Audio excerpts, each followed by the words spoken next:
Un exemple parfait de la façon dont une âme devient fortement attachée à sa vie passée, une histoire vraie. Bonjour encore une fois, merci d'être ici avec moi une fois de plus. J'espère que vous allez tous très bien. Je suis Marie Soireau. Comme je l'ai toujours dit, nous sommes simplement plus de personnes comme vous, nous vivons simplement dans une ère de jeu plus étendue, et par là, je veux dire l'espace. Les humains, du moins officiellement, sont autorisés à se déplacer sur la planète Terre d'une manière plus ou moins libre, tant qu'ils suivent certaines règles, bien sûr, tout en étant informés que la Terre est tout ce qui existe, le seul endroit qui peut abriter la vie, du moins jusqu'à présent, où les gouvernements ont commencé à promouvoir la fausse invasion extraterrestre. Mais c'est un autre sujet. De la même manière, les êtres des étoiles sont autorisés à parcourir la galaxie, également de manière plus ou moins libre et tant qu'ils suivent également certaines règles imposées par le gouvernement, c'est-à-dire la Fédération galactique, et les êtres des étoiles rencontrent également des problèmes similaires à ceux des humains sur Terre, mais simplement plus étendus, ou plus grands à mesure que l'aire de jeu devient plus grande. Mais il y a une autre différence plus fondamentale entre les humains et les êtres stellaires, et c'est la capacité d'être conscient de plus de dimensions. Comme mon groupe et moi le disons toujours, il n'y a pas de densité en tant que telle car elles ne sont que des produits de l'esprit, et du niveau de conscience du sujet qui expérimente la réalité, qui n'est rien de plus qu'un reflet direct, un miroir de lui-même. Une densité n'est pas une dimension, mais elles sont connectées car à mesure que votre conscience s'élargit, votre fréquence aussi, et votre fréquence existentielle est la vibration qui dicte dans quelle densité vous allez percevoir et vivre, et avec une conscience et une connaissance accrue, plus de détails dans votre environnement et votre vie. Avec une conscience élargie, vous pouvez percevoir et comprendre ces détails élargis qui définissent maintenant les dimensions dont vous êtes capable d'être conscient. En règle générale, plus vous pouvez être conscient d'une densité, plus vous pouvez percevoir et comprendre des dimensions complexes. Beaucoup de gens disent que vivre sur Terre est en 3D, et tout le reste dans l'espace est en 5D. Comme je l'ai dit précédemment, les choses ne sont pas si simples, mais c'est bon pour des fins explicatives comme maintenant. En vivant dans l'espace et dans le soi-disant 5D plus étendu, vous pouvez percevoir plus de détails sur la réalité en général, comment elle est structurée et comment elle fonctionne, et un bon exemple de cela est la capacité d'être conscient des vies antérieures, d'avoir une mémoire claire, la sienne et aussi celle des autres personnes. Cela se fait naturellement car la plupart d'entre nous ici se souviennent de qui nous étions avant, nous comprenons naturellement comment fonctionne tout le processus de réincarnation et nous pouvons également utiliser des dispositifs technologiques complexes pour aider davantage notre compréhension. Tout cela que je viens d'expliquer est le contexte nécessaire pour comprendre l'histoire d'aujourd'hui, comment nous connaissons les choses que je vais raconter, et pourquoi nous les considérons comme des faits et non comme de simples spéculations ou coïncidences.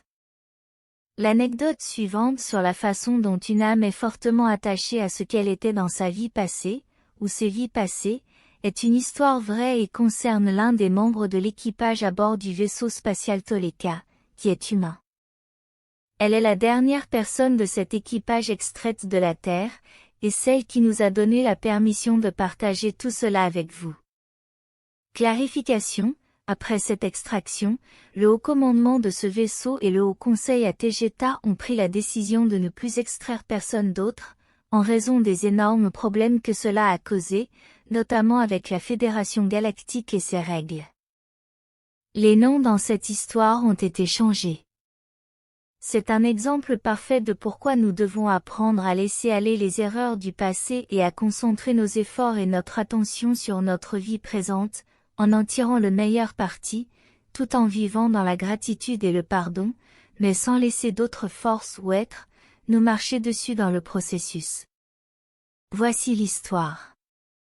Joe est le fils du milieu, d'une famille aisée du Mexique qui était spécialisée dans l'exportation de produits. Quand il a grandi, sa famille a pu l'envoyer à l'étranger pour étudier la médecine, ce qu'il a réussi avec mention, puis il s'est installé en Europe, où il a obtenu son doctorat, et peu de temps après, il est devenu connu et respecté par sa communauté médicale pour le traitement des fractures osseuses compliquées.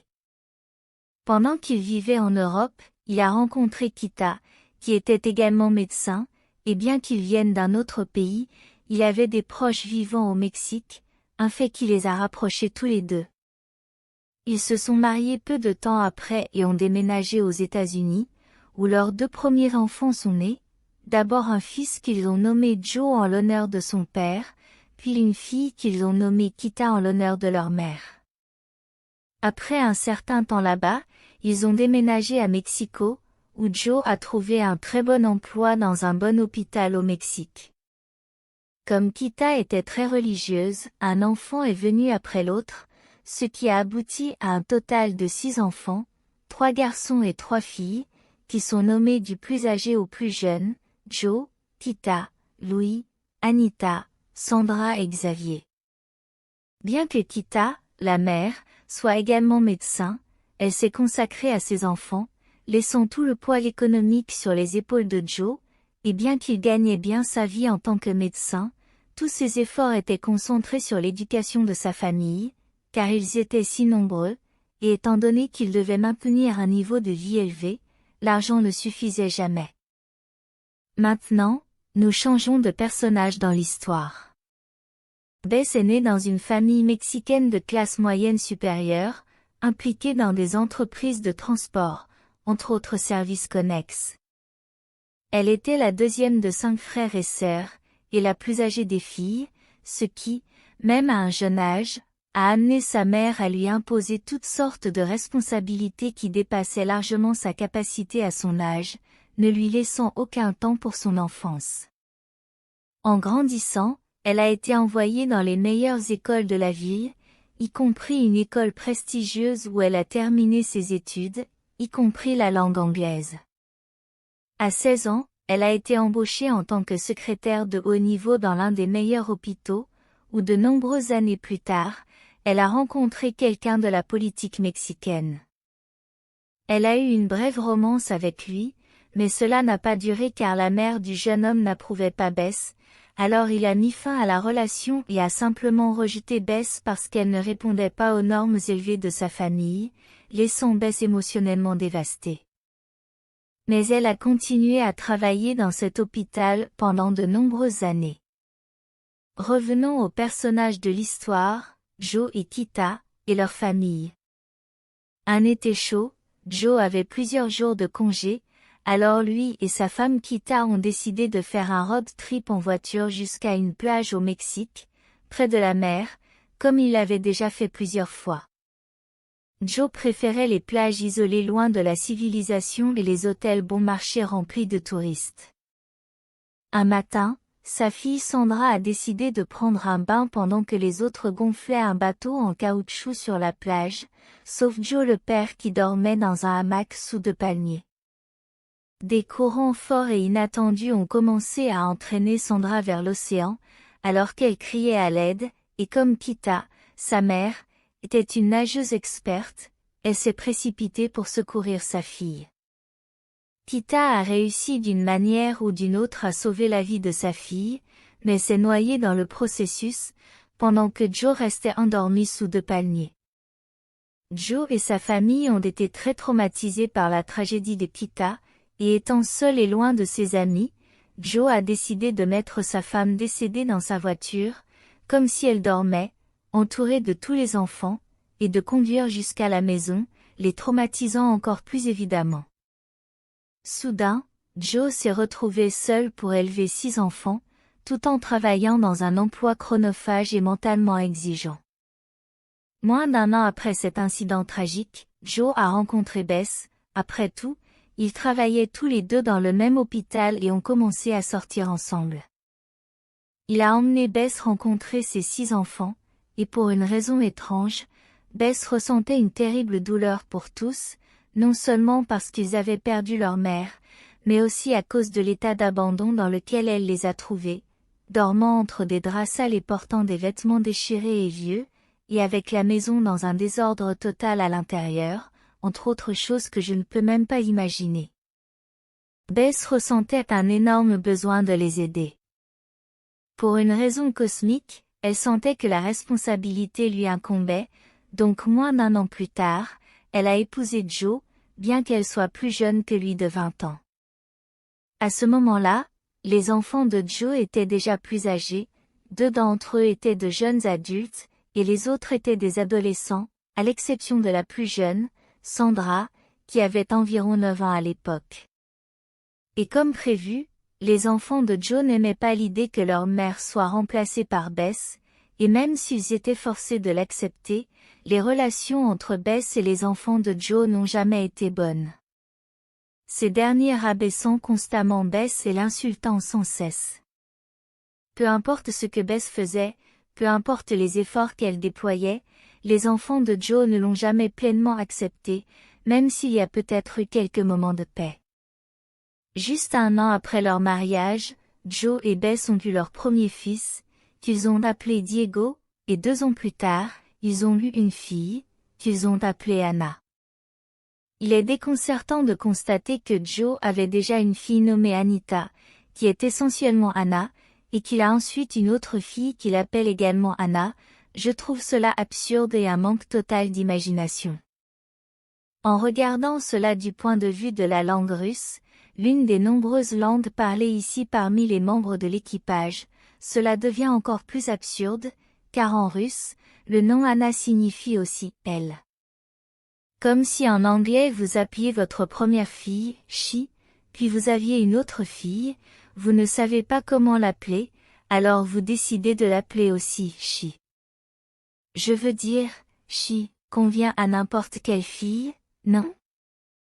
Bien que les 6 premiers enfants de Joe aient initialement pris ses 2 nouveaux demi-frères et sœurs comme des jouets, après tout, les enfants sont mignons quand ils sont petits, il n'y avait jamais eu de véritable connexion entre les 2 groupes d'enfants car il y avait un très grand fossé générationnel entre eux.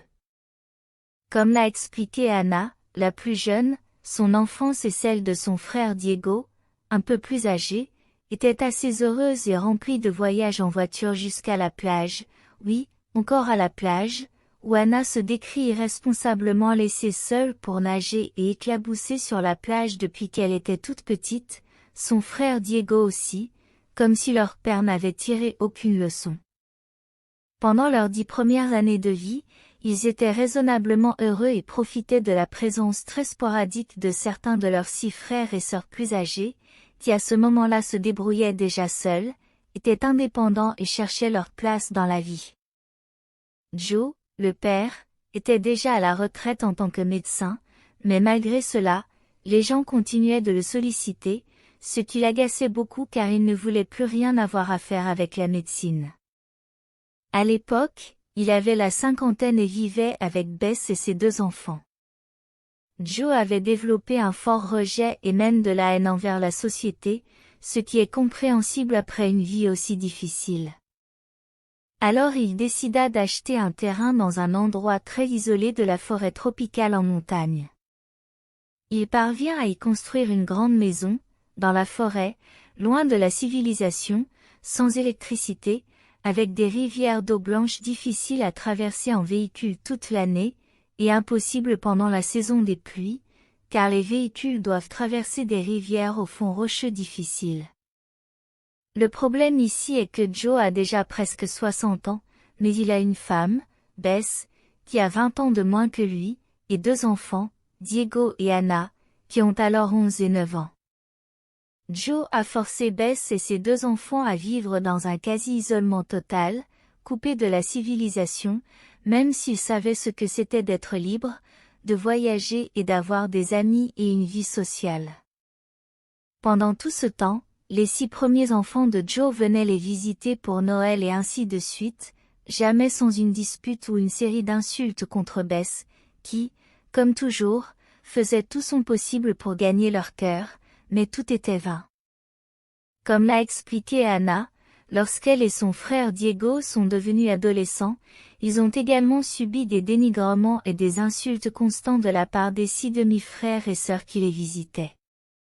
Ils étaient toujours considérés comme des bâtards et des enfants gâtés, peut-être simplement parce qu'on les voyait comme ayant leur vie déjà toute tracée, avec une mère et un père, surtout pour avoir une mère. Et même s'ils étaient isolés, Bess continuait de se stresser et de faire tout ce qu'elle pouvait pour gagner les cœurs des 6 premiers enfants. Diego et Anna étaient scolarisés à domicile pendant leur séjour en montagne, mais tous deux souffraient d'un fort sentiment de dévalorisation et d'abandon, ainsi que d'un fort ressentiment envers leur père, qui les obligeait à vivre là-bas en montagne, en ignorant totalement leurs besoins, et de manière totalement narcissique. Joe pensait qu'il avait le droit de le faire, car il pensait probablement qu'il avait déjà suffisamment souffert en élevant ses autres enfants, donc c'était maintenant son tour de faire ce qu'il voulait.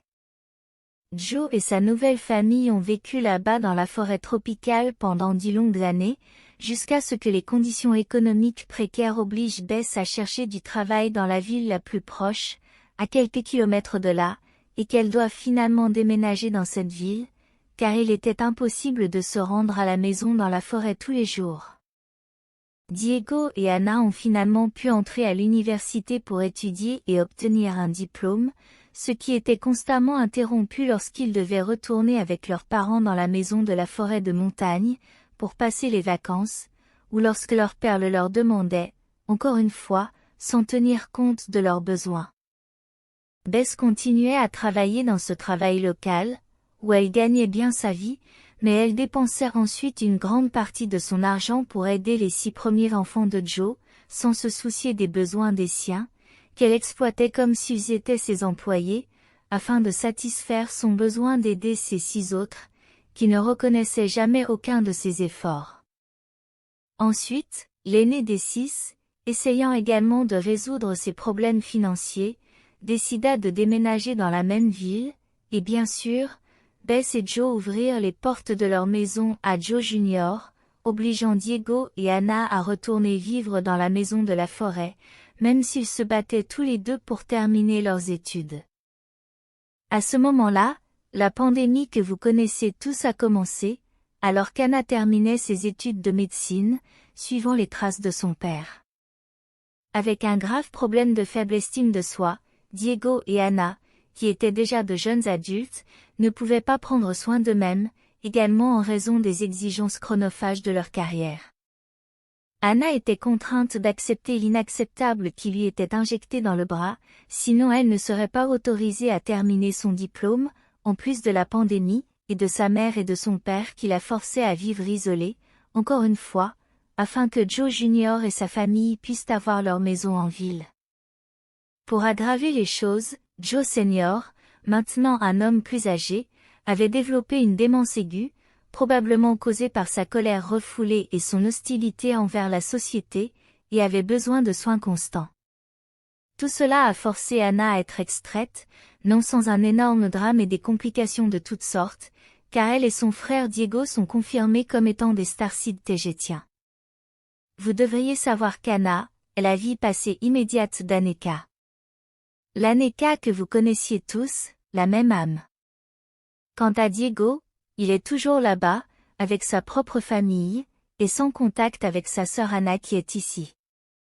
Il se bat toujours contre ses 6 demi-frères et sœurs aînés qui veulent constamment l'écraser, et contre Bess, sa mère âgée très narcissique, qui est devenue ainsi en raison évidente d'une vie difficile remplie d'abus narcissiques contre elle aussi.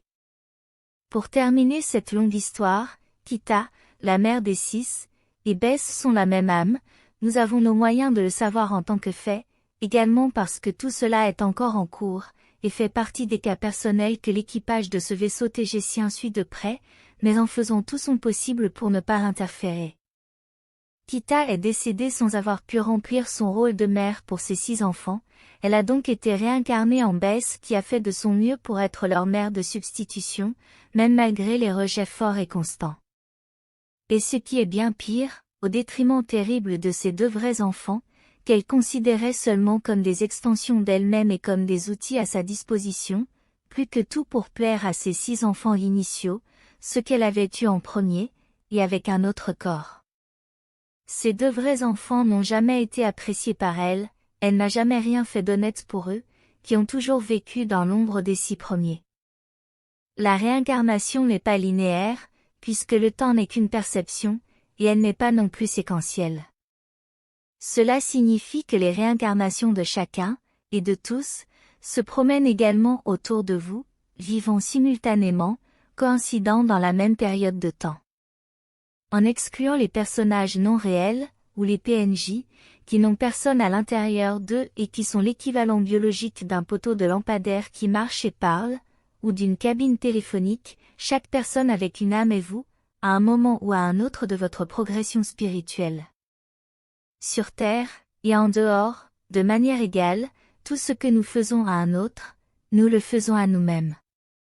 Et puisque tout le reste de l'univers est une version de nous, de vous, pardonner aux autres pour leurs méfaits, c'est se pardonner à soi-même. Il n'est pas nécessaire de nourrir de vieilles rancunes car elles ne font que vous faire réincarner et causer plus de douleur. Vous devez comprendre comment tout cela fonctionne, en étudiant la réincarnation et la spiritualité en profondeur, pour vous libérer de devoir répéter les mêmes erreurs encore et encore.